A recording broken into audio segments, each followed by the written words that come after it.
وبرکاتہ. کیا حال ہے آپ سب کا؟ الحمدللہ. نحمده ونصلی علی رسولہ الکریم. اما بعد فاعوذ باللہ من الشیطان الرجیم. بسم اللہ الرحمن الرحیم. رب اشرح لی صدری ویسر لی امری واحلل عقدۃ من لسانی یفقهوا قولی. وعباد الرحمن الذین یمشون علی الارض ہونا وَإِذَا خَاطَبَهُمُ الْجَاهِلُونَ قَالُوا سَلَامًا وَالَّذِينَ يَبِيتُونَ لِرَبِّهِمْ سُجَّدًا وَقِيَامًا وَالَّذِينَ يَقُولُونَ رَبَّنَا اصْرِفْ عَنَّا عَذَابَ جَهَنَّمَ إِنَّ عَذَابَهَا كَانَ غَرَامًا إِنَّهَا سَاءَتْ مُسْتَقَرًّا وَمُقَامًا. شروع کرتی ہوں اللہ کے نام سے جو بے انتہا مہربان نہایت رحم فرمانے والا ہے. اور رحمان کے بندے تو وہ ہیں جو زمین پر نرمی کے ساتھ چلتے ہیں، اور جب جاہل لوگ ان سے بات کرتے ہیں تو وہ کہتے ہیں سلام ہے تم پر. اور وہ جو اپنے رب کے لیے سجدہ کرتے ہوئے اور قیام کرتے ہوئے راتیں گزارتے ہیں. اور وہ جو کہتے ہیں اے ہمارے رب ہم سے جہنم کا عذاب پھیر دے، بے شک اس کا عذاب ہمیشہ چمٹ جانے والا ہے، بے شک وہ بری جگہ ہے ٹھہرنے کی اور اقامت کی. اور وہ کہ جب وہ خرچ کرتے ہیں تو نہ فضول خرچی کرتے ہیں نہ خرچ میں تنگی کرتے ہیں، ان کا خرچ اس کے درمیان معتدل ہوتا ہے. اور وہ جو اللہ کے ساتھ کسی دوسرے کو معبود نہیں پکارتے اور نہ اس جان کو قتل کرتے ہیں جسے اللہ نے حرام کیا ہے مگر حق کے ساتھ.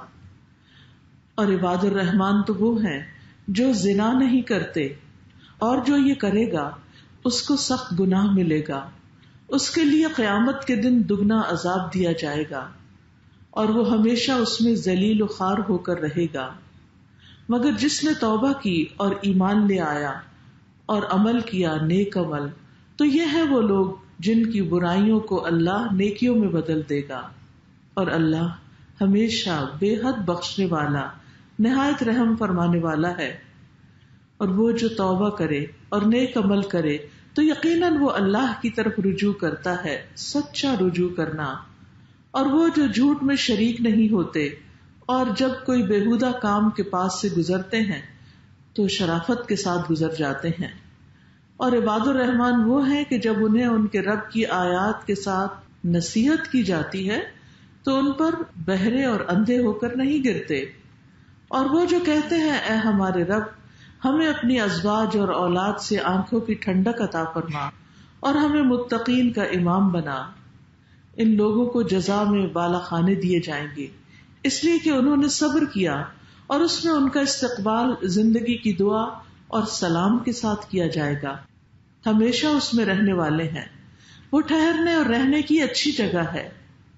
کہہ دیجئے میرا رب تمہاری پرواہ نہیں کرتا اگر تمہارا پکارنا نہ ہو، سو بے شک تم نے جھٹلا دیا تو ان قریب اس کا انجام چمٹ جانے والا ہوگا. کہہ دیجئے میرا رب تمہاری پرواہ نہیں کرتا اگر تمہارا پکارنا نہ ہو، اگر تم نے جھٹلا دیا تو انجام چمٹ جانے والا ہوگا. ان آیات میں عباد الرحمان کی 12 صفات کا ذکر کیا گیا ہے. عباد الرحمان کون ہے؟ عباد عبد کی جمع ہے، اور عبد کا لفظ عبادت سے ہے. وہ جو رحمان کی عبادت کرنے والے ہیں، وہ جو رحمان کی اطاعت کرنے والے ہیں، وہ جو رحمان کے فرما بردار بندے ہیں، وہ بندے جنہوں نے اپنی زندگی کا مقصد پا لیا اور اس مقصد کو پورا کرنے والے ہیں. کیونکہ اللہ سبحانہ وتعالیٰ نے انسان کو اپنی عبادت کے لیے پیدا کیا. سورۃ الذاریات میں آتا ہے وَمَا خَلَقْتُ الْجِنَّ وَالْإِنسَ إِلَّا لِيَعْبُدُونَ کہ میں نے جن و انس کو اپنی عبادت کے لیے پیدا کیا. تو عباد الرحمان وہ ہوئے جو اللہ کی عبادت کرنے کے لیے تیار رہتے ہیں، اللہ تعالیٰ کی بات خوشی سے مانتے ہیں. ان کو اللہ تعالیٰ اپنے بندے کہتا ہے. ویسے تو جتنی بھی مخلوق ہے وہ اللہ ہی کے بندے ہیں، کوئی مسلم ہو نان مسلم ہو، لیکن اللہ تعالیٰ اپنے عبادت گزار بندوں کو خاص اپنے بندے کہہ کے پکار رہا ہے. اور کسی بندے کے لیے یہ بہت بڑی خوشی کی بات ہوگی کہ جس کو رب اپنا بندہ کہے، جس کو اپنا کہے. تو یہاں رب کے بندے کون ہوتے ہیں، ان کی کچھ خصوصیات کا ذکر کیا گیا ہے. پہلی خصوصیت ان کی چال کے بارے میں بات کی گئی ہے کہ رحمان کے بندے اپنی چال سے پہچانے جاتے ہیں. چلنا ایک ایسا کام ہے جو انسان دن بھر کرتا رہتا ہے، اور یہ چال جس کا یہاں ذکر کیا گیا ہے یہ اصل میں سمبل ہے ان کی تواضع کا، ہمبلنس کا. وَعِبَادُ الرَّحْمَنِ الَّذِينَ يَمْشُونَ عَلَى الْأَرْضِ هَوْنًا کہ رحمان کے بندے زمین پر نرمی سے چلتے ہیں، یعنی دوسرے لفظوں میں بہت ہمبل ہوتے ہیں. ابن کثیر کہتے ہیں کہ وہ زمین میں سکینت اور وقار کے ساتھ چلتے ہیں، غرور اور تکبر کے ساتھ نہیں چلتے، اکڑ کر نہیں چلتے. جیسا کہ اللہ تعالیٰ ایک دوسری جگہ پر فرماتے ہیں وَلَا تَمْشِ فِي الْأَرْضِ مَرَحًا زمین پر اکڑ کے نہ چلو، نہ تم پہاڑ کی بلندی کو پہنچ سکتے ہو اور نہ ہی زمین کو پھاڑ سکتے ہو. اور ہون کا لفظی مطلب ہوتا ہے آہستگی کے ساتھ چلنا. اس کا یہ مطلب نہیں کہ سستی کے ساتھ چلنا یا سلو چلنا، اس کا مطلب یہ ہے کہ چلتے ہوئے وقار اور سکینت کا لحاظ رکھنا، زمین پہ پاؤں مار مار کر نہیں چلنا، لوگوں کو متوجہ کر کے نہیں چلنا، بلکہ دوسروں کے لیے کمفرٹ دینا، یعنی دوسروں کے لیے کمفرٹیبل ہونا. نبی صلی اللہ علیہ وسلم کی چال سے پتہ چلتا ہے کہ آپ عاجز یا سست نہیں تھے، یعنی آپ نرمی سے چلتے تھے مگر سستی سے نہیں چلتے تھے.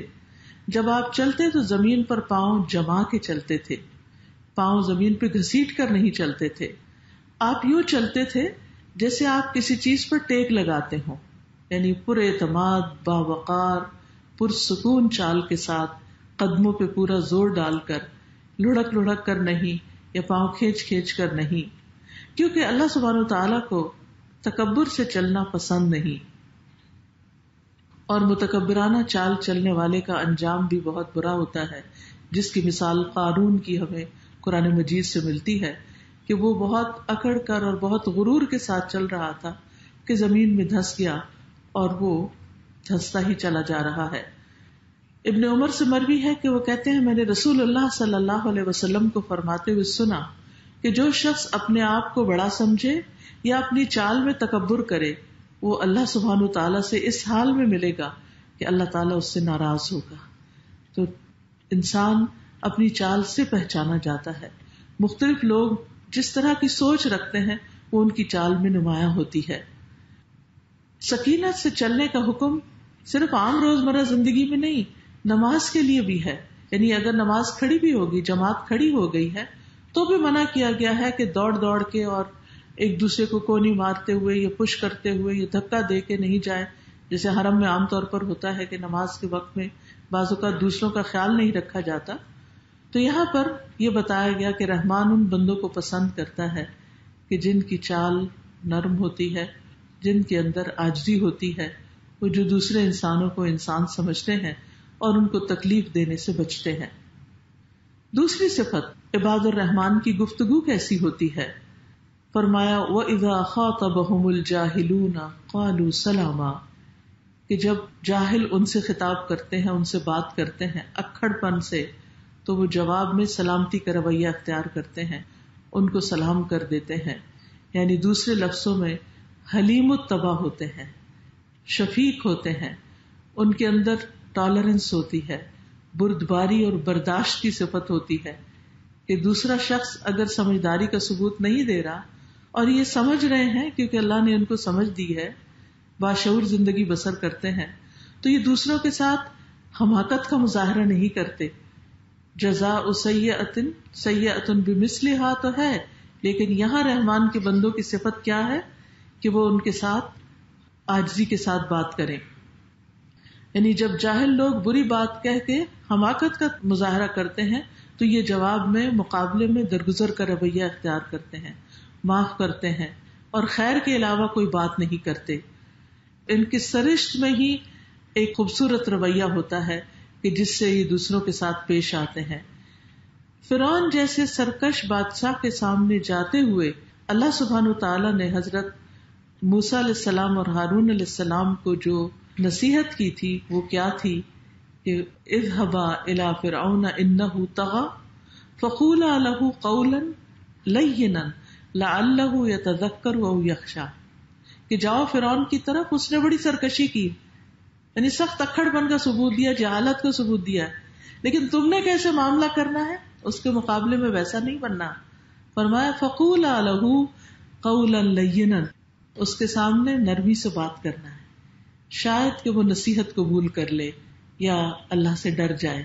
یعنی نرم بات کی اپنی ایک تاثیر ہوتی ہے، اور مومن جو ہے وہ برائی کا جواب برائی سے نہیں دیتا.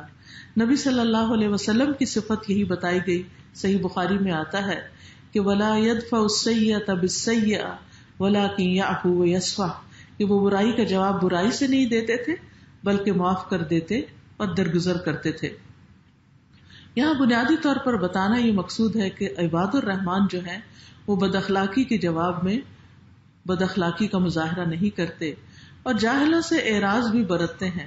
یعنی جب سمجھتے ہیں کہ ایک شخص کو بات سمجھ ہی نہیں آ رہی تو اس سے فضول بحث میں نہیں پڑتے، بلکہ بدسلوکی کے مقابلے میں مسکرا کر جواب دیتے ہیں. نبی صلی اللہ علیہ وسلم کے بارے میں آتا ہے، حضرت انس کہتے ہیں کہ میں آپ کے ساتھ کہیں جا رہا تھا اور آپ کے جسم پر نجران کی بنی ہوئی موٹے حاشیے کی ایک چادر تھی. اتنے میں ایک دیہاتی آیا اور اس نے آپ کی چادر کو اتنی زور سے پکڑ کر کھینچا، میں نے دیکھا کہ آپ کے مونڈے پر چادر کھینچنے کی وجہ سے نشان پڑ گیا تھا. پھر اس نے کہا اے محمد، جو مال اللہ نے آپ کو دیا ہے اس میں سے مجھے بھی دینے کا حکم دیجیے. تو آپ صلی اللہ علیہ وسلم اس کی طرف متوجہ ہوئے، مسکرائے اور آپ نے حکم دیا کہ اس کو کچھ دے دیا جائے. آپ سوچئے اگر ایسی جگہ پر ہم ہوں اور ہمارے ساتھ کوئی بدتمیزی کا مظاہرہ کرے تو ہم جواب میں کیا کہیں گے. لیکن انسان اللہ کی خاطر یہ عاجزی اختیار کر سکتا ہے، کیونکہ اسے معلوم ہے کہ رحمان کو اکھڑ پن کے مقابلے میں نرمی سے جواب دینا پسند ہے، چاہے اپنے ہوں یا پرائے ہوں. انسان اپنے اصول کا نہ چھوڑے، یعنی ہمارا رویہ دوسروں کے تابع نہیں ہونا چاہیے کہ کوئی اچھا کرے تو ہم اچھا کریں اور کوئی برا کرے تو ہم بھی برا کریں. نہیں، کوئی اچھا کرے تب بھی ہم اچھا کریں اور کوئی برا کرتا ہے تب بھی ہم اپنے پرنسپلز، اپنے اصول اور اپنے اخلاق سے پیچھے نہ ہٹیں. تیسری صفت عباد الرحمان کی کہ وہ راتوں کو نماز پڑھنے والے ہوتے ہیں. یہاں پر خاص طور پر جو کہا گیا والذین یبیتون لربہم سجدا وقیاما، جو راتیں گزارتے ہیں اپنے رب کے حضور سجدے اور قیام میں، تو اس میں دو چیزیں ہیں. ایک ہے عشاء کی نماز اور فجر کی نماز کی پابندی، اور اس کے علاوہ رات کو تہجد کی نماز کی ادائیگی بھی. عباد الرحمان کی صفت ایک اور جگہ بھی بتائی گئی، کانوا قلیلا من اللیل ما یہجعون، کہ وہ راتوں کو کم ہی سویا کرتے ہیں. وبالاسحار هم یستغفرون، اور سحری کے وقت وہ استغفار کرتے ہیں، یعنی اس وقت خاص طور پر اللہ سے اپنے گناہوں کی معافی مانگتے ہیں. ایک اور جگہ پر فرمایا تتجافى جنوبهم عن المضاجع يدعون ربهم خوفا وطمعا ومما رزقناهم ينفقون، کہ ان کے پہلو بستروں سے جدا رہتے ہیں، وہ اپنے رب کو ڈرتے ہوئے اور طمع کرتے ہوئے پکارتے ہیں، اور ہم نے انہیں جو کچھ دیا ہے اس میں سے وہ خرچ کرتے ہیں. یہ ہے عباد الرحمان. رات کا قیام کرنے سے اللہ سبحانہ تعالیٰ بہت خوش ہوتا ہے، اور بہترین نماز جو فرض نماز کے بعد ہے وہ تہجد کی نماز ہے. ایسی نماز کہ جس کی نیت کر کے بھی انسان سو جائے تو اس پر بھی انسان کو اجر مل جاتا ہے. یعنی اگر انسان نے سوچا ہے کہ میں پڑھوں گا، یا اس کی تمنا ہے یا اس کی خواہش ہے اور وہ اٹھ نہیں پاتا، تو اس پر بھی اس کے لیے اجر ہے. تہجد کی نماز رب کے قرب کا ذریعہ ہے، سلامتی کے ساتھ جنت میں داخل ہونے کا ذریعہ ہے. تہجد پڑھنے والے جنت کے خوبصورت گھروں کے وارث ہوں گے. رسول اللہ صلی اللہ علیہ وسلم نے فرمایا کہ جنت میں ایک ایسی منزل ہے جس کا اندر باہر سے اور باہر اندر سے نظر آتا ہے، جیسے آج کل گلاس بلڈنگز ہوتی ہیں. ابو موسیٰ اشعری نے پوچھا اللہ کے رسول صلی اللہ علیہ وسلم وہ کس کو ملے گی، وہ گھر کس کا ہوگا؟ تو آپ نے فرمایا جو گفتگو میں نرمی کرے، کھانا کھلائے، اور رات کو جب لوگ سو رہے ہوں تو اللہ کے لیے قیام کرے. یعنی گفتگو میں نرمی وہی جو عباد الرحمان کی صفت ہے، اور کھانا کھلانا اور رات کو اللہ کی عبادت کرنا. چوتھی صفت عباد الرحمان کی کہ وہ جہنم کے عذاب سے ڈرنے والے ہوتے ہیں. اب دیکھیے چال بھی نرم ہے، بات بھی خوبصورت ہے، اور راتوں کو بھی جاگتے ہیں، اس کے باوجود جہنم کی آگ سے ڈرتے ہیں. والذین یقولون ربنا اصرف عنا عذاب جہنم ان عذابها کان غراما انہا ساءت مستقرا ومقاما. جو کہتے ہیں کہ اے ہمارے رب ہم سے جہنم کا عذاب پھیر دے، بے شک اس کا عذاب ہمیشہ چمٹ جانے والا ہے، وہ بہت بری ہے ٹھہرنے کی جگہ اور اقامت کی جگہ. حقیقت یہ ہے کہ جس انسان کو جہنم کی حقیقت سمجھ آ جائے پھر ہو نہیں سکتا کہ اس کی زندگی بدل جائے. جہنم کی حقیقت سمجھنے پر انسان اندر باہر سے بدل جاتا ہے. رسول اللہ صلی اللہ علیہ وسلم نے فرمایا، میں وہ کچھ دیکھتا ہوں جو تم نہیں دیکھ سکتے اور وہ کچھ سنتا ہوں جو تم نہیں سنتے. آسمان چرچرانے لگے اور ان کا حق بھی ہے کہ وہ چرچرائیں، کیونکہ آسمان میں 4 انگلیوں کے برابر بھی جگہ ایسی نہیں جس پر کوئی فرشتہ سجدے میں نہ پڑا ہوا. اس کثرت سے اللہ کی عبادت ہو رہی ہے. اور اگر تمہیں وہ باتیں معلوم ہوتی جو میں جانتا ہوں تو تم بہت کم ہنستے اور بہت زیادہ روتے اور بستروں پر عورتوں سے لطف اندوز نہ ہو سکتے اور پہاڑوں کی طرف نکل جاتے تاکہ تم اللہ کی پناہ میں آ جاؤ. حقیقت یہ ہے کہ جہنم بہت سخت چیز ہے جس سے واقعی ڈرنا چاہیے. فرشتے مسلسل اس کی آگ بھڑکا رہے ہیں اور چہروں کو جھلسا دینے والی آگ ہے اس کی، کھال ادھیڑ دینے والی اور چمٹ جانے والی. دنیا میں جہنم سے پناہ مانگنے والے جہنم ان کے لیے سفارش کرے گی. رسول اللہ صلی اللہ علیہ وسلم نے فرمایا، جو بندہ 3 مرتبہ آگ سے پناہ مانگ لے یعنی ایک دن میں، تو آگ خود کہتی ہے اے اللہ اس کو مجھ سے پناہ دے دے. لہذا ہمیں سب کچھ کرتے ہوئے بھی بے فکر نہیں ہونا اس کی پکڑ سے اور ہمیشہ دعا کرتے رہنا ہے کہ اللہ اس سے بچا لے. تو ہر روز ہمیں کم از کم 3 دفعہ جہنم سے ضرور پناہ مانگنی چاہیے کہ اللہ تعالی ہمیں اس سے بچا لے. 5ویں چیز عباد الرحمان کی صفت ہے خرچ میں میانہ روی اختیار کرنے والے. اللہ تعالیٰ ان کو جتنا بھی مال دیتا ہے اس کو فضول نہیں اڑاتے، ضائع نہیں کرتے. والذین اذا انفقوا لم یسرفوا ولم یقتروا وکان بین ذلک قواما. کہ عباد الرحمان جو ہے، عباد الرحمان خرچ کرنے میں میانہ روی اختیار کرتے ہیں، فضول خرچ نہیں ہوتے. قرآن مجید میں آتا ہے سورۃ بنی اسرائیل میں، وَلَا تَجْعَلْ يَدَكَ مَغْلُولَةً إِلَىٰ عُنُقِكَ وَلَا تَبْسُطْهَا كُلَّ الْبَسْطِ.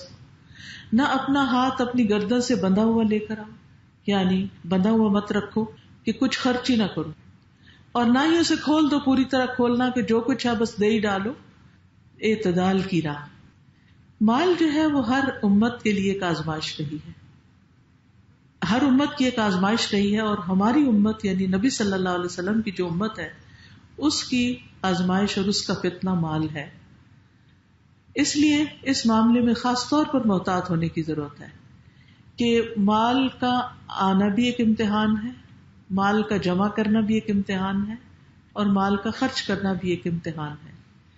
قیامت کے دن انسان کے قدم حشر کے میدان سے ٹلیں گے نہیں جب تک وہ 5 سوالوں کا جواب نہ دیتے، جن میں سے ایک سوال یہ ہوگا کہ مال کہاں سے کمایا، یعنی what was your source of income, کہ کہاں سے تم نے حاصل کیا، حلال سے، حرام سے، جائز یا ناجائز، حق کے ساتھ یا نا حق. اور پھر ایک سوال یہ ہوگا کہ وہ خرچ کہاں کیا. ایک تو آپ دیکھیے نا کہ دنیا میں جو حکومتیں ہوتی ہیں وہ لوگوں سے پوچھتی ہیں کیا تمہاری آمدنی ہے، سالانہ آمدنی کتنی ہے اور اس پر کتنا ٹیکس پے کرتے ہو، خرچ کہاں کہاں کرتے، پورے ریکارڈز دیکھے جاتے ہیں. اسی طرح یہ تو کچھ بھی نہیں، اصل حساب تو آخرت میں ہونے والا ہے کہ انسان سے جب پوچھا جائے گا کہ تم نے کیا کمایا اور تم نے کیا خرچ کیا. نبی صلی اللہ علیہ وسلم نے فرمایا اللہ تعالیٰ تمہارے لیے 3 باتیں پسند نہیں کرتا: بلا وجہ کی گفتگو، مال کو ضائع کرنا اور بہت زیادہ سوال کرنا. یعنی ہر چیز کے بارے میں، مثلا کسی کے پاس بھی بیٹھ جائیں، اس کی ذاتی زندگی کے بارے میں سوال، اس کے لباس کے بارے میں، اس کی ایسی چیزوں کے بارے میں سوال کہ جو اس کو زچ کر دیں، ناپسندیدہ ہو. اسی طرح دین کے معاملے میں بھی بہت زیادہ بحث مباحثہ اور سوال جواب نہیں کرنے چاہیے، کیونکہ اس سے بھی انسان کے لیے زندگی تنگ ہوتی ہے. پھر یہ یاد رکھیے مال کے معاملے میں کہ اسراف نہیں کرنا. اسراف کیا ہوتا ہے؟ اپنی لمٹ سے زیادہ خرچ کرنا، جتنی تنخواہ ہے اس سے زیادہ خرچ کرنا، اور ایسا لباس پہننا یا ایسا رہن سہن اختیار کرنا جو ضرورت سے زائد ہو اور حد سے گزرا ہوا ہو. قرآن مجید میں آتا ہے کلوا واشربوا ولا تسرفوا انہ لا يحب المسرفین، کھاؤ اور پیو اور حد سے نہ گزرو، بے شک وہ حد سے گزرنے والوں سے محبت نہیں کرتا. یعنی ایسے لوگ اللہ کے محبوب نہیں رہتے. اور ایک اور جگہ پر آتا ہے ان المبذرین کانوا اخوان الشیاطین، کہ فضول خرچ لوگ جو ہیں وہ شیطان کے بھائی ہوتے ہیں. اب آپ دیکھیے کہ ہم سب اپنے لباس، اپنے بیگز، اپنے جوتے، اپنے گھر کے ڈیکوریشن پیس، ان سب چیزوں کے بارے میں دیکھنا چاہیے کہ ان میں سے کیا واقعی یہ سب کچھ ہماری ضرورت ہے، یا ہم صرف لوگوں کی خاطر اس طرح ڈریس اپ ہوتے ہیں، یا صرف دوسروں کو دکھانے کے لیے، یا ایک اسٹیٹس سمبل کے طور پر، یا واقعی ہماری ضرورت ہے. اب دیکھیے رسول اللہ صلی اللہ علیہ وسلم سے بڑھ کر کس کا مقام ہو سکتا ہے؟ حضرت عائشہ سے بڑھ کر کون نیک خاتون ہو سکتی ہے؟ حضرت فاطمہ سے بڑھ کر، رضی اللہ عنہما سے بڑھ کر، جو جنت کی عورتوں کی سردار ہیں، کتنا بڑا مقام اور کتنا بڑا اسٹیٹس ہے ان کا. لیکن ان کے لباس آپ دیکھیے کہ کس میں انہوں نے گزارا کیا. حضرت عائشہ کی جب شادی ہوئی تھی تو انہوں نے دھلی ہوئی قمیص پہن کر بھی شادی کا دن گزار دیا، حالانکہ نبی صلی اللہ علیہ وسلم کو جب وہ دکھائی گئی تھی خواب میں تو ریشم میں لپٹی ہوئی تھی. یہ وہ لوگ ہیں جنہوں نے اپنی دنیا کو اپنی آخرت پر قربان کر دیا اور اپنے مقصد پر اتنے فوکسڈ رہے کہ ان چیزوں سے اوپر آ گئے، ان چیزوں سے بالا ہو گئے. پھر اسی طرح بخل کی بھی ممانعت ہے، یعنی اعتدال ضروری ہے، نہ فضول خرچی اور نہ بخل. ابو ہریرہ رضی اللہ عنہ سے روایت ہے کہ رسول اللہ صلی اللہ علیہ وسلم نے فرمایا کہ بخیل اور خرچ کرنے والے کی مثال دو آدمیوں کی مثال کی طرح ہے جن کے بدن پر ان کے سینے سے ہنسلی تک لوہے کے دو کرتے ہوں. جب خرچ کرنے والا خرچ کرتا ہے تو وہ اس کے تمام جسم کو چھپا دیتی ہے، وہ پھیل جاتا ہے لباس، اور حتیٰ کہ اس کی انگلیاں بھی اس میں چھپ جاتی ہیں، اور چلنے میں اس کے پاؤں کا نشان بھی مٹنے لگتا ہے، نہیں بہت لانگ ڈریس ہو جاتا ہے اس کا. لیکن بخیل جب خرچ کرنے کا ارادہ کرتا ہے تو اس کرتے کا ہر حلقہ اور تنگ ہو جاتا ہے اور ٹائٹ ہو جاتا ہے. وہ کشادہ کرنے کی کوشش کرتا ہے لیکن ہو نہیں پاتا. یعنی بخل ایسی صفت کا نام ہے کہ جس میں انسان اللہ کے راستے میں کچھ بھی نہیں دے سکتا، بلکہ اپنی ذاتی ضروریات پر بھی انسان نہیں خرچ کرتا، اپنے رشتے داروں پر بھی خرچ نہیں کرتا، صرف جمع ہی کرتا چلا جاتا ہے. تو ہمیں یہاں جو عباد الرحمان کی صفت پتہ چلی وہ یہ ہے کہ نہ وہ فضول خرچ ہوتے ہیں اور نہ وہ بخیل ہوتے ہیں. چھٹی صفت عباد الرحمان کی یہ ہے کہ وہ شرک سے بچنے والے ہوتے ہیں. والذین لا یدعون مع اللہ الہا آخر، وہ اللہ کے ساتھ کسی دوسرے کو الہ نہیں پکارتے، یعنی لا الہ الا اللہ پورے دل سے کہتے ہیں، کیونکہ وہ جانتے ہیں کہ شرک کا گناہ کبھی بھی معاف نہیں ہوگا. قرآن مجید میں آتا ہے ان اللہ لا یغفر ان یشرک بہ ویغفر ما دون ذلک، بے شک اللہ اس بات کو نہیں بخشے گا کہ اس کا شریک بنایا جائے، اور وہ بخش دے گا جو اس کے علاوہ ہے. یعنی باقی گناہ کبیرہ ہے یا صغیرہ ان کو اللہ تعالیٰ معاف کر دے گا، لیکن شرک کا گناہ معاف نہیں کرے گا. شرک سب سے بڑا گناہ ہے، اس لیے کسی بھی صورت میں شرک نہیں کرنا چاہیے. ابو درداء کہتے ہیں کہ رسول اللہ صلی اللہ علیہ وسلم نے مجھے وصیت کی کہ اللہ کے ساتھ کسی چیز کو شریک نہ ٹھہرانا، اگرچہ تمہارے ٹکڑے ٹکڑے کر دیے جائیں یا تم جلا دیے جاؤ، پھر بھی شرک نہ کرنا، کیونکہ شرک سے سارے نیک اعمال برباد ہو جاتے ہیں. تھوڑا سا شرک بھی ساری نیکیوں کو ضائع کر دینے والا ہوتا ہے. لیکن اس کے برعکس جو شرک نہیں کرتا وہ اللہ کی بخشش کا امیدوار ہوتا ہے. ابو ذر سے روایت ہے، وہ کہتے ہیں کہ رسول اللہ صلی اللہ علیہ وسلم نے فرمایا میرے رب کی طرف سے میرے پاس ایک آنے والا آیا، یعنی فرشتہ آیا، اور اس نے مجھے خوشخبری دی کہ میری امت میں سے جو شخص اس حال میں فوت ہوگا کہ وہ اللہ کے ساتھ کسی کو شریک نہ ٹھہرائے تو وہ جنت میں داخل ہوگا. میں نے عرض کیا اگرچہ اس نے زنا اور چوری کی؟ فرمایا ہاں اگرچہ اس نے زنا اور چوری کی وہ اللہ تعالیٰ معاف کر دے گا، لیکن شرک اگر ہوگا تو پھر نہیں. ہاں اگر شرک نہیں کیا اور اس نے اپنے بڑے بڑے گناہوں سے معافی مانگ لی تو اللہ تعالیٰ اس کو معاف کر دے گا، یعنی حدیث کا جو مفہوم بنتا ہے. ساتویں صفت کہ وہ کسی جان کو ناحق قتل نہیں کرتے. ولا يقتلون النفس التي حرم الله الا بالحق، یعنی رحمان کے بندے وہ ہیں جو اپنے آپ کو قتل سے دور کر لیتے ہیں، یعنی وہ سوچتے بھی نہیں کہ وہ کسی کو قتل کرے، کیونکہ یہ کبیرہ گناہ ہے. ابن عباس کی رائے میں یہ ہے کہ قتل کرنے والا جو ہے وہ بھی جہنم میں ہمیشہ کے لیے رہے گا، اس کی بھی معافی نہیں. لیکن اصل بات یہ ہے کہ اگر کسی شخص کو قتل کے بعد بھی احساس ہو جاتا ہے کہ اس نے جرم کیا، گناہ کیا، اور وہ اللہ سے رو رو کے معافی مانگتا ہے اور اس کا کفارہ ادا کر دیتا ہے، تو امید ہے کہ اللہ تعالیٰ اس کو معاف کر دے گا. رسول اللہ صلی اللہ علیہ وسلم نے فرمایا، ایک مسلمان کی دوسرے مسلمان پر ہر چیز حرام ہے، اس کا خون، اس کا مال اور اس کی عزت و آبرو. تو اس کی حرمت کی حفاظت کرنے والے کے لیے جنت کے ہر دروازے سے پکار آ رہی ہوگی کہ تم ہمارے رستے سے جنت میں داخل ہو جاؤ. مومن کی جان کی بڑی حرمت ہے. ایک مومن کا قتل ہونا اللہ کے نزدیک تمام دنیا کے تباہ ہونے سے زیادہ بڑا جرم ہے. یعنی ساری دنیا ختم ہو جائے وہ ایک طرف، اور ایک مومن بندے کو کوئی مار ڈالے وہ ایک طرف، یعنی اتنا بڑا گناہ ہے، اتنا بڑا نقصان ہے. ناحق خون بہانا جو ہے وہ جنت کے دروازے پر رکاوٹ بن جائے گا. رسول اللہ صلی اللہ علیہ وسلم نے فرمایا ہے، اگر کسی میں یہ ہمت ہو کہ وہ اپنے اور جنت کے مابین کسی مسلمان کے خون کی ایک لپ بھی حائل نہ ہونے دے تو وہ ایسا کرے، جسے وہ مرغی ذبح کرنے کی طرح بے قیمت سمجھ کے بہاتا ہے. کیونکہ جب بھی کوئی کسی دروازے پر جائے گا جنت کے، تو اللہ اس کے اور جنت کے مابین اس خون کو حائل کر دے گا، یعنی پھر وہ جنت میں نہیں جا سکے گا. تو اگر کسی سے کوئی ایسا جرم ہو گیا ہو تو اسے چاہیے کہ معافی مانگ لے. اب دیکھیے، آپ سوچ رہے ہوں گے کہ الحمدللہ ہم نے تو کبھی کسی کا قتل نہیں کیا اور ہم سوچ بھی نہیں سکتے. لیکن افسوس یہ ہے کہ اب مائیں اپنے ہی بچے کو قتل کرنے میں گریز نہیں کرتی. کتنی ہی بار لوگ ابارٹ کرا لیتے ہیں بچے کو، اور ان کا خون، یعنی وہ چاہے وہ دنیا میں ابھی نہیں آیا، یعنی کچھ لوگ تو اس کے بھی مرتکب ہو جاتے ہیں کہ بچوں کو جا کے کوڑے کے ڈھیر پہ پھینک دیتے ہیں، وہ جیے یا مرے، وہ بھی ایک قتل اولاد کی شکل ہے. اسی طرح پیٹ کے بچے کو بعض اوقات یہ کہہ کے ڈاکٹرز کے کہنے پر مروا دیا جاتا ہے کہ بچہ اب نارمل پیدا ہوگا، حالانکہ کس نے دیکھا، کئی مرحلوں سے بچہ گزرتا ہے پیٹ سے، اور شفا اللہ کے ہاتھ میں ہے. اگر یہ پتا چلے کہ بچے کے اندر کوئی خاص بیماری ہے تو انسان دعا کرنا شروع کر دے، اللہ تعالیٰ کسی بھی وقت اس کو کن کہہ کے ٹھیک کر سکتا ہے. میرے سامنے ایک مثال ہے، ایک خاتون تھی، ان کو ڈاکٹر نے کہہ دیا کہ بچہ جو ہے یہ اب نارمل پیدا ہوگا. تو انہوں نے مجھے فرسٹریشن میں فون کیا. میں نے ان سے کہا کہ دیکھیں، چاہے وہ نارمل ہے یا نارمل، کسی بھی جان کو ہمیں حق نہیں دیا گیا کہ ہم اس کی جان لیں. یعنی انسان کو یہ حق نہیں دیا گیا کہ وہ کسی انسان کی جان لے. ہر جان محترم ہے، چاہے وہ پورا بچہ یا آدھا بچہ یا جیسا بھی. تو اس پر انہوں نے دعائیں شروع کر دی کہ میں مار تو نہیں سکتی اس بچے کو، لیکن میں دعا ضرور کروں گی.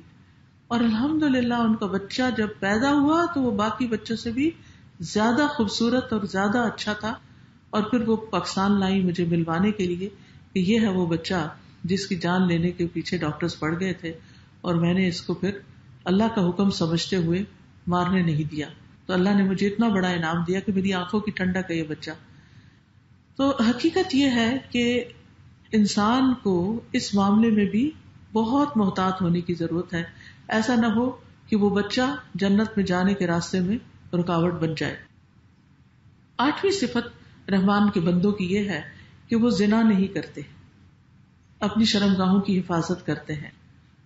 یعنی کسی غیر عورت کے پاس جا کر اپنی پیاس نہیں بجھاتے، نکاح کے علاوہ کسی اور عورت سے ایسے تعلقات قائم نہیں کرتے. جو شخص اپنی شرمگاہ کی حفاظت کرتا ہے اس کے لیے بھی خوشخبری ہے. قرآن مجید میں آتا ہے، والحافظین فروجہم والحافظات والذاکرین اللہ کثیرا والذاکرات اعد اللہ لہم مغفرۃ واجرا عظیما. اور اپنی شرمگاہوں کی حفاظت کرنے والے مرد اور حفاظت کرنے والی عورتیں، اور اللہ کا بہت زیادہ ذکر کرنے والے مرد اور عورتیں، اللہ نے ان کے لیے بڑی بخشش اور بڑا اجر تیار کر رکھا ہے. تو اس سے کیا پتہ چلتا ہے کہ انسان کو یہاں ذکر اور اپنی شرم کی حفاظت دو چیزوں کو برابر لا کے بیان کیا گیا. ساتھ ساتھ بیان کیا گیا. یعنی ایک طرف کرنے کا کام بتایا گیا اور ایک طرف نہ کرنے کا کام بتایا گیا. قرآن مجید میں آتا ہے وَلَا تَقْرَبُوا الزِّنَا إِنَّهُ كَانَ فَاحِشَةً وَسَاءَ سَبِيلًا، اور زنا کے قریب بھی نہ پھٹکو، بے شک وہ ہمیشہ سے بڑی بے حیائی اور برا راستہ ہے. نبی صلی اللہ علیہ وسلم نے فرمایا ہر آنکھ زنا کرتی ہے، اور وہ عورت جو خوشبو لگا کر کسی مجلس کے پاس سے گزرے وہ ایسی اور ایسی ہے، یعنی زانیہ ہے. تو اس لیے خصوصاً اگر مکس گیدرنگ ہو یا ڈرائیور کے ساتھ اکیلے جانا ہو یا پھر بازار جانا ہو تو ایسے پرفیوم سے پرہیز کرنا چاہیے جس کی خوشبو دور دور تک پھیل رہی ہو. ہاں اگر انڈر آرمز یا ایسے جسم کے اندر کوئی چیز لگائی ہوئی ہے جو ہلکی پھلکی ہے جو دوسروں تک نہیں پھیلتی تو اس کا کوئی حرج نہیں. پھر آپ صلی اللہ علیہ وسلم نے یہ بھی فرمایا کہ ابن آدم پر اس کے زنا سے حصہ لکھ دیا گیا جو لا محالہ اسے ملے گا، بس آنکھوں کا دیکھنا زنا ہے، یعنی حرام طریقے سے دیکھنا، کانوں کا زنا سننا ہے، زبان کا زنا گفتگو کرنا ہے، اور ہاتھوں کا زنا پکڑنا ہے، پاؤں کا زنا چلنا ہے، اور دل کا زنا گناہ کی خواہش اور تمنا کرنا ہے، اور شرمگاہ اس کی تصدیق کرتی ہے یا اس کو جھٹلا دیتی ہے، یعنی اس کو ایکسپٹ کر لیتی ہے ایسی آفر کو یا پھر اس کو ریجیکٹ کر دیتی ہے. رسول اللہ صلی اللہ علیہ وسلم نے فرمایا جب آدمی زنا کرتا ہے تو ایمان اس سے نکل جاتا ہے اور اس پر ایک سائے کی طرح مسلط ہو جاتا ہے. جب اس زنا سے فارغ ہوتا ہے تو ایمان واپس اندر لوٹ کے آتا ہے. تو اس لیے انسان کو احتیاط برتنی چاہیے کہ ایسا نہ ہو اس حال میں موت آ جائے اور انسان ایمان کے بغیر دنیا سے رخصت ہو. نبی صلی اللہ علیہ وسلم نے فرمایا اے عرب کی ہلاکت، اے عرب کی ہلاکت، میں تم سے جس چیز کے بارے میں سب سے زیادہ ڈرتا ہوں وہ زنا اور چھپی ہوئی شہوت ہے، یعنی چھپ چھپ کے غلط کام کرنا. اور اب تو آپ دیکھیے کہ سوشل میڈیا کے عام ہونے کی وجہ سے اچھے بھلے سمجھدار لوگ ایسے ایسی دوستیوں میں اور ایسے ایسے تعلقات میں ٹریپ ہو جاتے ہیں کہ جس کا انسان کی عقل ادراک بھی نہیں کر سکتی. اللہ تعالی ہم سب کو اس سے محفوظ رکھے. پھر زنا کی سزا بھی بتا دی گئی اور توبہ کی جزا بھی بتا دی گئی کہ قتل اور زنا عباد الرحمان نہیں کرتے، اور جو یہ کرے گا اس کو سخت گناہ ملے گا. وَمَن يَفْعَلْ ذَلِكَ يَلْقَ أَثَامًا، اس کے لیے قیامت کے دن دگنا عذاب دیا جائے گا اور وہ ہمیشہ اس میں ذلیل کیا ہوا رہے گا. مگر جس نے توبہ کی اور ایمان لایا اور عمل کیا نیک عمل، تو یہ لوگ ہیں جن کی برائیوں کو اللہ نیکیوں میں بدل دے گا. یعنی ان سے اگر کوئی حرام کام ہو بھی گیا تو وہ بھی نیکی بن جائے گا. اور اللہ ہمیشہ بے حد بخشنے والا نہایت رحم فرمانے والا ہے. اور جو توبہ کرے اور نیک عمل کرے وہ یقیناً اللہ کی طرف رجوع کرتا ہے، سچا رجوع. تو عباد الرحمان جو ہیں وہ اللہ کی طرف رجوع کرتے ہیں. جہاں تک زنا کی دنیا میں ملنے والی سزا کا تعلق ہے تو آپ نے فرمایا کہ نئی نئی بیماریاں پھیلیں گی. یعنی جب کسی قوم میں بدکاری عام ہو جاتی ہے اور اعلانیہ اس کا ارتکاب کرتے ہیں تو ان میں طاعون اور ایسی مختلف بیماریاں پھیل جاتی ہیں جو پہلے لوگوں میں نہیں ہوتی تھی. ایسے لوگوں کی دعائیں قبول نہیں ہوتی، یعنی زنا کرنے والوں کی. پھر آخرت میں بھی بدترین سزا ہے، لیکن توبہ کا دروازہ بہرحال کھلا ہے. پھر 9ویں صفت عباد الرحمان کی کہ وہ جھوٹ پر گواہ نہیں بنتے. والذین لا یشہدون الزور، یعنی جھوٹی بات میں حاضر نہیں ہوتے. یعنی یہ نہیں کہا جھوٹ نہیں بولتے، بلکہ کہا جھوٹی گواہی، یعنی رحمان کے بندوں کی صفت جہاں بیان کی گئی وہ یہ وہ جھوٹی گواہی نہیں دیتے. یعنی شرک، جھوٹ اور لہو و لعب سے بچتے ہیں. یعنی فسق، لہو بات، باطل بات، فضول قسم کی مجلسیں ان میں شامل نہیں ہوتے، ان سے اعراض کرتے ہیں. اور اس کے بارے میں آیا وَإِذَا مَرُّوا بِاللَّغْوِ مَرُّوا كِرَامًا، وہ اس سے اعراض کرتے ہیں، اپنے نفسوں کو ایسی جگہوں سے بچاتے ہیں. ابن قیم کہتے ہیں اللہ نے ان کی اس بات پہ تعریف فرمائی ہے کہ وہ لغو مجلسوں میں جانے کو ترک کر دیتے ہیں. تو اس کا کیا حال ہے جو لغو بات کرے اور ایسا کام کرے. یعنی صرف وہاں جانا ہی ناپسندیدہ ہے تو کہاں یہ کہ جو وہ سب کچھ کر رہے ہوتے ہیں ان کا پھر کیا حال ہوگا، اللہ کے ہاں کیسی پوچھ ہوگی. پھر اسی طرح جھوٹ بولنا اور جھوٹی گواہی دینا جو ہے یہ بھی بہت بڑا جرم ہے. لا یشہدون الزور میں جھوٹی گواہی دینا بھی آ جاتا ہے، اور جھوٹی گواہی اللہ کے ساتھ شرک کے برابر قرار دی گئی اور اسے کبیرہ گناہ بتایا گیا اور قیامت کی نشانی بتائی گئی. آپ صلی اللہ علیہ وسلم نے فرمایا قیامت کے قریب صرف پہچان والوں کو سلام کیا جائے گا، یعنی جن کو جانتے ہیں، دوسروں کو اگنور کر دیں گے لوگ. استغفر اللہ. تجارت پھیل جائے گی، حتیٰ کہ عورت بھی تجارتی معاملات میں اپنے خاوند کی مدد کرنے لگے گی، قطع رحمی ہونے لگے گی، جھوٹی گواہی دی جانے لگے گی، سچی گواہی کو چھپایا جائے گا اور قلم کا بہت چرچا ہوگا، یعنی لکھا پڑھا بہت جائے گا لیکن عمل نہ ہونے کے برابر. 10ویں صفت کہ وہ لغو سے اعراض برتتے ہیں، بے مقصد کاموں سے بچتے ہیں. یہ عباد الرحمان کی صفت ہے. اور یہ کہا کہ وَإِذَا مَرُّوا بِاللَّغْوِ مَرُّوا كِرَامًا، کہ اگر ایسی جگہوں پر ان کا گزر بھی ہو تو شرافت سے گزر جاتے، دیکھتے بھی نہیں، جھانکتے بھی نہیں، ان کی دلچسپی بھی نہیں. وہ رسول اللہ صلی اللہ علیہ وسلم اللہ کا ذکر زیادہ کیا کرتے تھے، لا یعنی فضول باتیں نہیں کرتے تھے، نماز لمبی پڑھتے تھے اور خطبہ مختصر دیتے تھے. اسی طرح ایک اور حدیث سے پتہ چلتا ہے کہ انسان کے اسلام کا حسن یہ ہے کہ وہ ان چیزوں کو چھوڑ دے جس سے اس کا کوئی مطلب نہیں. من حسن اسلام المرء ترکہ ما لا یعنیہ. لا یعنی بحثیں، فضول باتیں، سنی سنائے، دوسروں کے اوپر غیبت، چغلی، جھوٹ، دوسروں کو مذاق اڑانا، اس قسم کی مجلسوں میں شرکت جو ہے عباد الرحمان نہیں کرتے، ان کو اس میں مزہ نہیں آتا. رسول اللہ صلی اللہ علیہ وسلم نے فرمایا ایک نماز کے بعد دوسری نماز کہ ان دونوں کے درمیان کوئی لغو بات نہ ہو، علیین میں اندراج کا باعث ہے، یعنی ایسے شخص کا نام اعمال علیین میں ہوگا. نبی صلی اللہ علیہ وسلم نے یہ بھی فرمایا ہلک المتنطعون، بال کی کھال اتارنے والے ہلاک ہو گئے، یعنی بہت زیادہ فضول بحثوں میں پڑنے والے اور لڑنے جھگڑنے والے.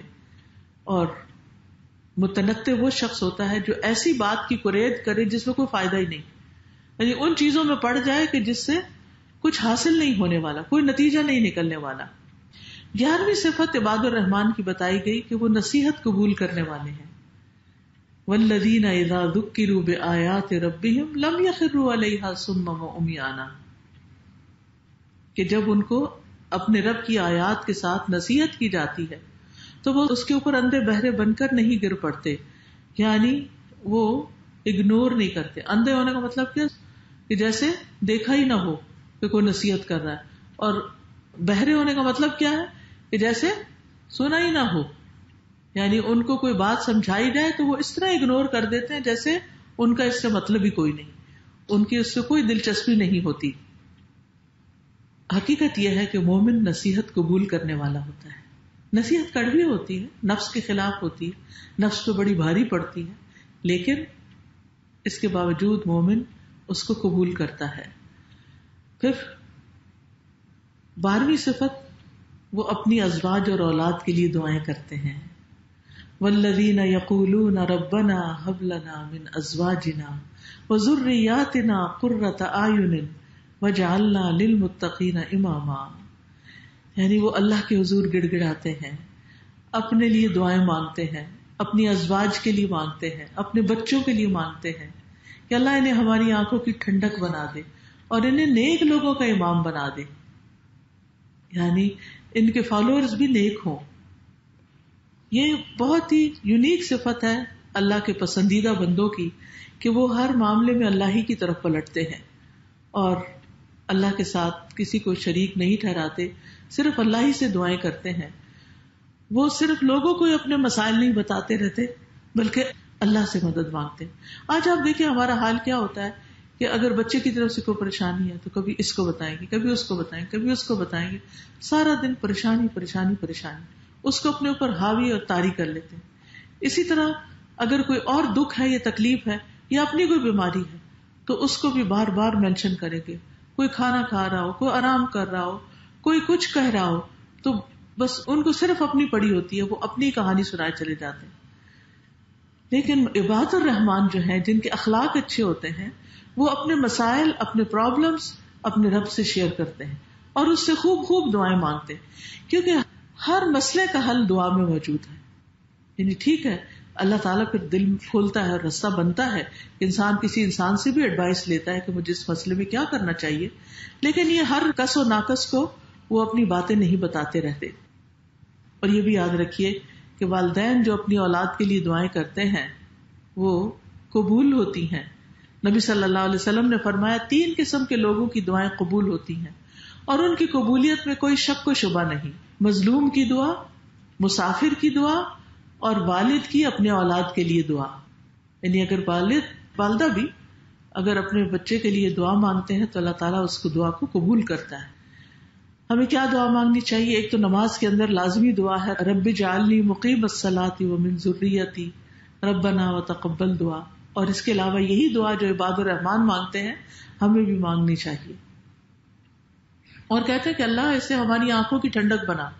اس کا کیا مطلب ہے کہ یہ ہمارے لیے پریشانی کا باعث نہ ہو بلکہ ہمارے لیے خوشی کا باعث ہو. ایک دعا ہے بڑی خوبصورت حدیث میں سکھائی گئی، اللہم انی اعوذ بک من جار السوء ومن زوج تشیبنی قبل المشیب ومن ولد یکون علی ربا ومن مال یکون علی عذابا ومن خلیل ماکر عینہ ترانی وقلبہ یرعانی ان رأى حسنۃ دفنها وان رأى سیئۃ اذاعها. اے اللہ میں تیری پناہ طلب کرتا ہوں برے پڑوسی سے، ایسی بیوی سے یا بیوی شوہر کے لیے ایسے ساتھی سے جو مجھے بڑھاپے سے پہلے بوڑھا کر دے پریشان کر کے، اور ایسی اولاد سے جو میری آقا بن بیٹھے، ایسے مال سے جو میرے لیے عذاب کا باعث بنے، ایسے چال باز دوست سے بچا جس کی آنکھیں تو مجھے دیکھ رہی ہوں اور جس کا دل میری نگرانی کرتا ہو، یعنی میرے ہی خلاف چالیں چل رہا ہو. اور اگر وہ نیکی کی بات دیکھے تو اس کو دبا دے، کہیں مینشن ہی نہ کرے، اور اگر کوئی برائی دیکھے تو خوب پھیلا دے. تو اللہ ہمیں ایسے دوستوں، ایسی اولاد اور ایسے سب لوگوں سے بچا کے رکھے اور ہماری اولاد کو اللہ تعالیٰ ہدایت عطا فرمائے. اولئک یجزون الغرفۃ بما صبروا. اب ان کی جزا بتا دی گئی آخر میں کہ ان کو جنت میں بالا خانہ دیا جائے گا اس لیے کہ انہوں نے صبر کیا. بما صبروا وَيُلَقَّوْنَ فِيهَا تَحِيَّةً وَسَلَامًا. اور اس میں ان کا استقبال زندگی کی دعا اور سلام کے ساتھ کیا جائے گا. ہمیشہ اس میں رہنے والے ہیں. خالدین فیہا حسنت مستقرا ومقاما. کتنی اچھی ہے وہ ٹھہرنے اور رہنے کی جگہ، یعنی جنت. جنت ایسی جگہ ہے جسے کسی آنکھ نے دیکھا نہیں اور کسی کان نے سنا نہیں، لیکن انتہائی زیب و زینت والی اور خوبصورت جگہ ہے. نبی صلی اللہ علیہ وسلم نے فرمایا بے شک اللہ تعالیٰ قیامت والے دن جنت کو بلائے گا، وہ زینت اور سجاوٹ اور نمائش و آرائش کے ساتھ آئے گی. پھر اللہ تعالیٰ اعلان کرے گا میرے وہ بندے کہاں ہیں جنہوں نے میرے راستے میں جہاد کیا اور ان سے جہاد کیا گیا، ان سے قتال کیا گیا، انہیں میرے راستے میں تکالیف دی گئی اور انہوں نے میرے راستے میں جد و جہد کی. میرے بندو تم جنت میں داخل ہو جاؤ. وہ بغیر حساب کی جنت میں داخل ہو جائیں گے. اور جنت کی سب سے بڑی خوبی کیا ہے کہ وہاں انسان ہمیشہ صحت مند رہے گا، کبھی بیمار نہیں ہوگا، ہمیشہ زندہ رہے گا، کبھی مرے گا نہیں، موت نہیں آئے گی، ہمیشہ جوان رہے گا، بڑھاپا نہیں آئے گا، ہمیشہ آرام میں رہے گا، کبھی کوئی تکلیف نہیں آئے گی. سبحان اللہ، دنیا میں ایسی کوئی جگہ ہو ہی نہیں سکتی. جتنا چاہے اس دنیا کو اپنے لیے آرام دہ بنا لے لیکن وہ بن ہی نہیں سکتی. اصل تو آرام اور راحت وہاں پر ہے. اور یہی اللہ تعالیٰ کا فرمان ہے وَنُودُوا أَن تِلْكُمُ الْجَنَّةُ أُورِثْتُمُوهَا بِمَا كُنْتُمْ تَعْمَلُونَ. اور وہ آواز دیے جائیں گے کہ یہ ہے جنت جس کا تمہیں وارث بنایا گیا. کس لیے؟ اس وجہ سے جو تم عمل کرتے تھے، اس بنا پر تمہیں اس کی وراثت دی گئی. تو اللہ سبحانہ وتعالیٰ سے دعا ہے کہ اللہ تعالیٰ ہمیں اپنے عباد الرحمان میں شامل کر لے اور ہمیں ان کاموں کی توفیق دے جن سے وہ راضی ہو جائے. اب اختتام پر اگر آپ کے پاس کوئی سوال ہو. جی السلام علیکم ورحمۃ اللہ وبرکاتہ. وعلیکم السلام. میرا کوشچن یہ اس طرح ہے کہ عباد الرحمان کی دعا ہے وجعلنا للمتقین اماما. تو ہم اپنے بچوں کو بتاتے ہیں، خود بھی مانتے ہیں، لیکن جب ہم باہر نکل کر بچے ہمارے ہم دیکھتے ہیں کہ ہر طرف کی دنیا کی ریت پہ ہے، تو پھر ہم مانگنے جے پڑھنا شروع کر دیتے ہیں اور مانگتے یہ فلاں عہدے کا سربراہ بنا دے. تو اس دنیا کی جو محبت کو کس طرح دل سے نکالا جا سکتا؟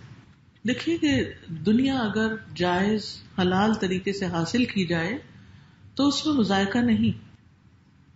ایک شخص جس کے پاس دنیا کا، جیسے حضرت سلیمان علیہ السلام کی مثال ہے، حضرت داؤد علیہ السلام کی مثال ہے، اللہ نے ان کو بادشاہت بھی دی اور نبوت بھی دی، عہدے بھی دیے، سب کچھ دیا، لیکن ان کی عبادت کا حال دیکھیں، ان کے تقوی کا حال دیکھیں.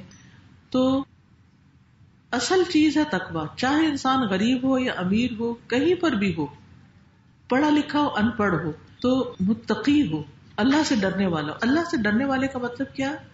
کہ انسان اللہ سبحانہ تعالیٰ سے اس طرح تنہائی میں بھی ڈرے جیسے وہ بندوں سے ڈرتا ہے، یا اس سے بھی زیادہ، کہ کوئی مجھے دیکھ نہ لے.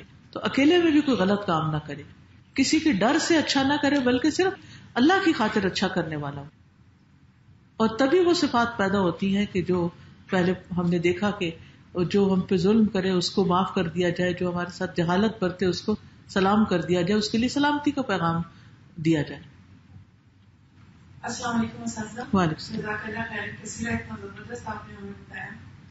میں نے یہ پوچھنا تھا کہ آپ نے بتایا کہ عباد الرحمان کی خصوصیات میں وہ بھی ہے جو اللہ کی راہ میں جہاد کرتے ہیں. تو ایک جیسے آج کل ہمارے مسلمان بہن بھائیوں کے ساتھ ہو رہا ہے شام میں، اسے دیکھ کے بہت بہت دل اتنا سوتا ہو جاتا ہے کہ واقعی سمجھ نہیں آتی کہ ہم کس طرح مدد کریں. تو being a house wife, total ایک عورت جو گھر میں رہتی ہے، وہ کس طرح ان کی ہیلپ کر سکتی ہے؟ وہ ایسا کیا کرے کہ اس کا دل بھی تھوڑا مطمئن ہو اور وہ اس میں آئے کہ اللہ تعالیٰ کے بعد میں یہ نہ ہم یہ نہ کہہ سکیں کہ اللہ ہم نے تو کوئی اپنا حصہ شیئر ہی نہیں کیا. جی، اس میں آپ دیکھیے کہ ہر شخص کے اوپر ہر چیز کی ذمہ داری نہیں ہے. ٹھیک ہے، قتال کی ذمہ داری عورتوں پر نہیں ہے. ٹھیک. اور دوسرا یہ ہے کہ انسان کسی وقت کسی بھی جگہ کسی کے لیے بھی دعا کر سکتا ہے.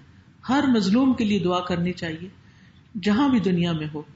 اور ان سب واقعات سے سبق یہ لینا چاہیے کہ کہیں اللہ کو ہم تو ناراض نہیں کر رہے، کہیں ایسا نہ ہو کہ اللہ کا عذاب ہم پر آ جائے، کہیں ایسا نہ ہو کہ ہماری کوئی پکڑ ہو جائے. تو ہم اپنے جو فرائض ہیں ان کو صحیح طور پر پورا کرنے والے بنے. السلام علیکم ورحمۃ اللہ وبرکاتہ. وعلیکم السلام. میرے اس سوال ہے کہ ہم شرک صرف اس کو سمجھتے ہیں کہ بتوں کی عبادت کرنا، اور ہم اس خوش فہمی میں ہیں کہ ہم تو الحمدللہ شرک نہیں کرتے. تو آپ پلیز بس ایکسپلین کر دیں کہ کون کون سی چیزیں شرک میں آتی ہیں. اللہ کے سوا کسی کے نام پر کسی کی عبادت کرنا، چاہے وہ بت ہو یا کوئی انسان ہو، اس کا آگے سجدہ کرنا، اس سے براہ راست دعائیں مانگنا، اس کے نام کی نظر نیاز یا قربانی کرنا، یا اس کو مدد کے لیے پکارنا، یعنی جو مر چکے ہیں، یہ چیزیں بھی شرک میں آ جاتی. السلام علیکم ورحمۃ اللہ وبرکاتہ. وعلیکم السلام ورحمۃ اللہ. سازا یہ کہ ابھی آپ نے عباد الرحمان کی اتنی زبردست خصوصیات بتانی ہیں اور ان کی خوبیاں بتانی. سازا اس کے بارے میں کیا ہے کہ جب ایک عورت اگر اپنے شوہر سے پہلے فوت ہو جائے یا شوہر بیوی سے پہلے فوت ہو جائے تو وہ کیا جنت میں ایک دوسرے سے ملاقات کریں گے؟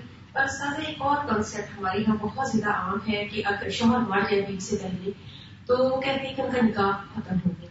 تو سازا اس چیز سے ہمارے اندر بڑی زیادہ کنفیوژن ہے. پلیز اگر ہو سکتا ہے اس بات کے اوپر تھوڑی سی روشنی ڈالنا پائیں گے.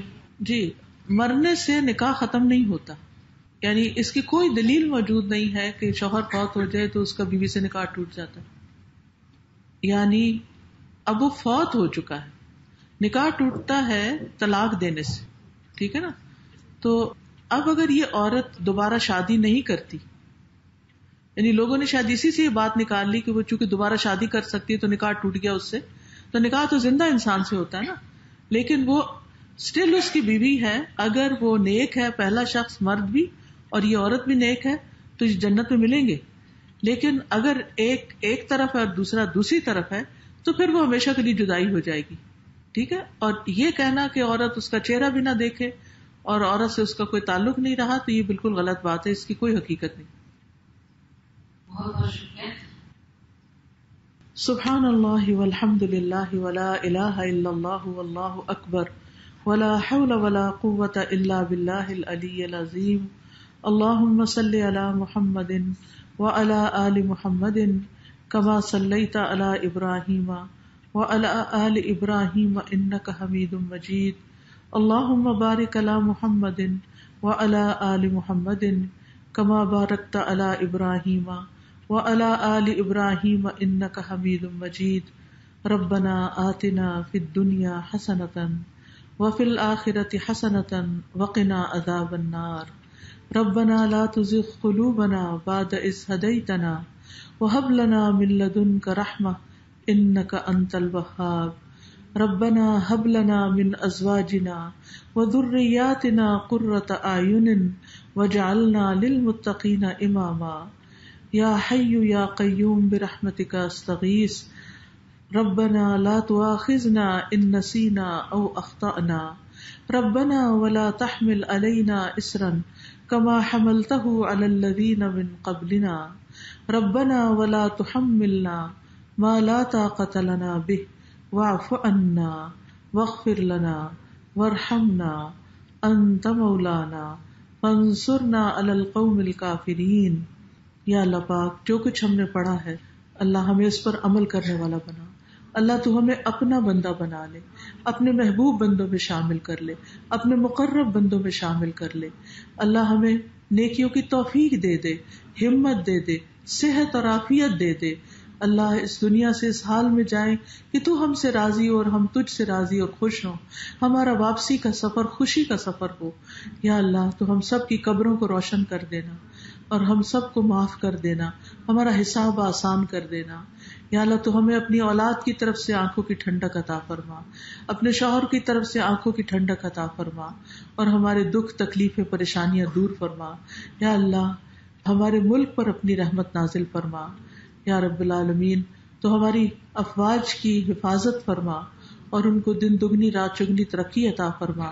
یا رب العالمین اس ملک کی خاص حفاظت فرما اور اس کے رہنے والوں کو ہر پریشانی، بیماری، دکھ تکلیف سے نجات عطا فرما. یا رب العالمین یہاں پر جتنے لوگ آئے ہیں ان کا آنا قبول فرما اور انہیں نیکی کی طرف جو دعوت دی گئی ہے اس دعوت کے دینے کی سب کو اس کی بہترین جزائے خیر عطا فرما اور ان کے لیے اس کو صدقہ جاریہ بنا اور خیر کے یہ سلسلے یا رب تجھ سے جڑنے کے یہ سلسلے ہمیشہ جاری رہیں اور موت تک ہم علم کا سفر جاری رکھیں. یا رب العالمین تو ہمیں رزق حلال عطا فرما اور جس کا کوئی قرض ہے اللہ اس کو ادا کروا دے، جو اپنے بچوں کے لیے پریشان ہے اس کی پریشانی دور فرما دے. یا اللہ تو ہمیں دنیا اور آخرت کی بھلائیاں نصیب فرما. ربنا تقبل منا انک انت السمیع العلیم وتب علینا انک انت التواب الرحیم. وصلی اللہ تعالی علی خیر خلقہ محمد وعلی آلہ واصحابہ واہل بیتہ اجمعین برحمتک یا ارحم الراحمین. الہی آمین. سبحانک اللہم وبحمدک اشہد ان لا الہ الا انت استغفرک واتوب الیک. السلام علیکم ورحمۃ اللہ وبرکاتہ.